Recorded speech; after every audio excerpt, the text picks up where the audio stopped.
Chers internautes, bonjour et bienvenue. Dans ce nouvel épisode, nous parlerons mariage. Le mariage est un acte solennel entre deux personnes qui établissent une union dont les conditions, les effets et la dissolution sont régis par les actes religieux ou le code civil. La célébration du mariage varie selon les personnes. Certaines optent pour des fêtes pompeuses, tandis que d'autres les préfèrent simples et sans tapage. I think marriage is a good institution because it sets a good example for children and society in general. It allows people to build foundation together, to build a future together. You know, you're stronger in a couple, you're stronger in a marriage in terms of legally, building finance and education. So I think marriage is a good institution for couples. Je ne vois pas en quoi on peut qualifier le mariage de concept dépassé. De nos jours, il y a déjà assez de dépravation des mœurs. Donc, aller jusqu'à supprimer le mariage ou considérer ça comme quelque chose de dépassé, ce ne serait pas normal en fait. Donc, c'est ça qui prouve, l'alliance. En fait, sans mariage, on ne peut pas parler d'alliance. Le mariage, c'est une institution sacrée. Parce que si tu es un homme, il faut avoir une femme à côté. Si on ne peut pas avoir une femme pour avoir des enfants, pourquoi toi, on t'a mis au monde? On doit faire mariage. Bon, évolution, nous avons mariage. Parce que mariage, nous pas taquer. Je pense que le mariage est une institution sacrée. Pourquoi d'abord? Parce que c'est super important de se marier. Il y a d'autres qui disent que c'est pas important de le mettre, de forcément mettre ça sur papier et tout, qu'on peut vivre ensemble sans se marier et tout. Mais en fait, c'est une preuve d'amour, moi, je trouve. Mais j'insisterai sur le fait qu'on n'entre pas dans le mariage avec le fait de se dire, on n'entre pas dans le mariage avec un je t'aime. On entre avec des projets. Selon moi, je suis pour le mariage, surtout mariage civil. Parce que selon moi, quand tu te maries à la mairie, là, sinon tu es sûr quoi, tu as une assurance. Et même après, tu es sûr que tes enfants sont reconnus par l'État. C'est pas chose là, même si le gars commence à faire ses coucher là-bas, coucher ici, là, malgré ça, toi tu es sûr que c'est toi qui es à la maison. Et les autres là, c'est des enfants bâtards quoi, parce que c'est pour toi qui est légitime. Selon la loi, si vous avez fait 2 enfants, ça veut dire que le gars a 2 enfants. Et si c'est héritage à partager, là, les autres là, on ne les reconnaît même pas. Et pour ça, moi là, j'aime le mariage civil. Le mariage est une institution sacrée, ce n'est pas dépassé et ça ne peut pas être dépassé. D'abord, ça vient de la Bible, c'est Dieu qui nous demande de se marier. Il n'y a pas un passage de la Bible qui dit « mariez-vous ».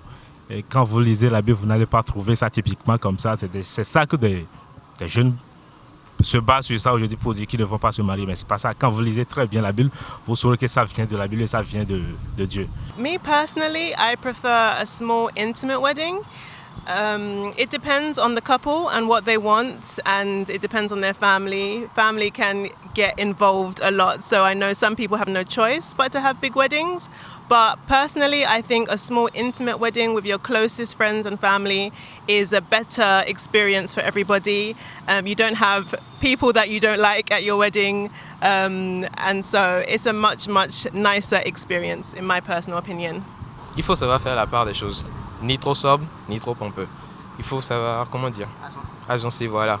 Un truc, ça peut être chic en fait. Tout, genre, être sobre et chic.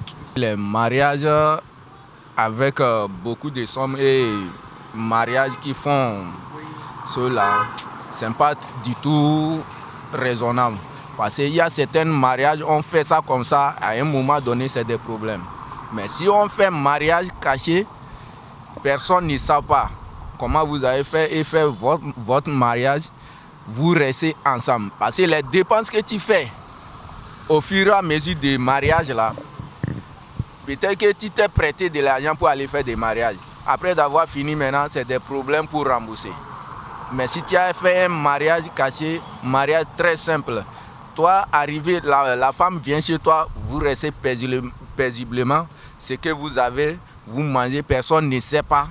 Qu'est-ce que vous avez fait pour le mariage? Le mariage pour dépenser, pour faire des désordres, ça on appelle ça des désordres et des délits, des choses qu'on ne doit pas faire.